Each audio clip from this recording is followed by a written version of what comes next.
انقدر چشات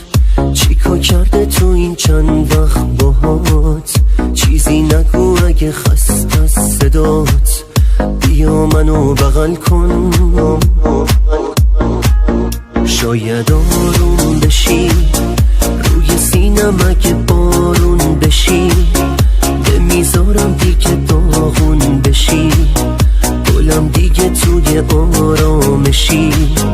این قصه ها رو کم کن، قصه ها رو کم کن، بغلم کن نازم،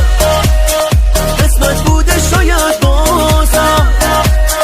که من تو زندگی باشم، برگردی پیشم یه روز، دل دیوونه همین دلی که داغونه دیگه پیش تو میمونه، جا داره واسه تو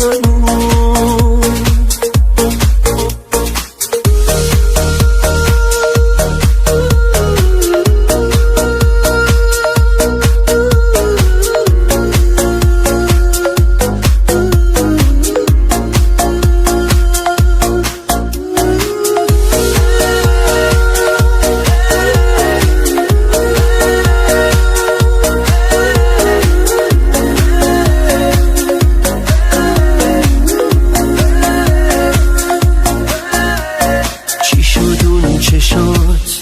مثل گذشته ها نیست اون نگات،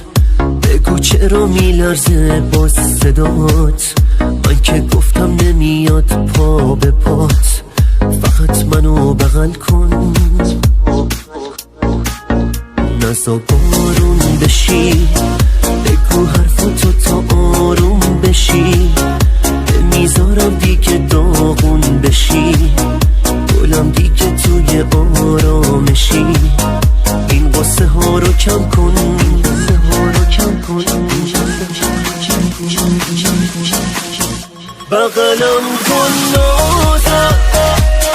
قسمت بوده شاید بازم که من تو زندگی باشم، برگردی پیشم یه روز، دل دیوونه